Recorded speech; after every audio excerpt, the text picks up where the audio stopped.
Nous avons un plan pour investir tout de suite des sommes historiques en infrastructure pour qu'on puisse créer des emplois et donner des opportunités à nos manufacturiers de réussir. Le Parti libéral va être un bien meilleur partenaire aux provinces que M. Harper l'a été pendant 10 ans. M. Harper a promis de ne jamais nommer de sénateur. Il a brisé cette promesse sa première journée en tant que premier ministre et ensuite 58 fois après ça. Que M. Mulcair promette des négociations constitutionnelles qui commencent tout de suite, je trouve ça complètement en dehors des priorités des Canadiens. M. Duceppe.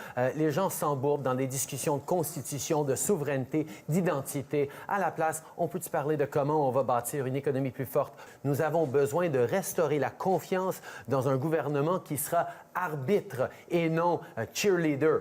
Il est temps que le Canada redevienne un pays qui accueille les gens en détresse. On a toujours su équilibrer la sécurité avec cette générosité. J'ai un plan qui va créer des emplois, qui va avoir un impact direct dans vos vies. On va baisser les impôts pour la classe moyenne. On va donner des allocations plus généreuses aux familles et on va faire des investissements historiques dans vos communautés.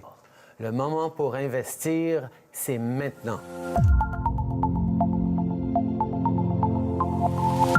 Être un bien meilleur partenaire aux provinces que M.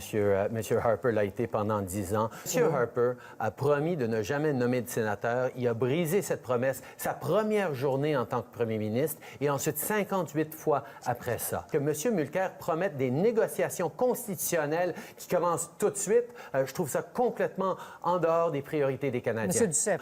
Les gens s'embourbent dans des discussions. Nous avons un plan pour investir tout de suite des sommes historiques en infrastructure pour qu'on puisse créer des emplois et donner des opportunités à nos manufacturiers de réussir. Le Parti libéral va être une constitution de souveraineté, d'identité. À la place, on peut-tu parler de comment on va bâtir une économie plus forte? Nous avons besoin de restaurer la confiance dans un gouvernement qui sera arbitre et non cheerleader.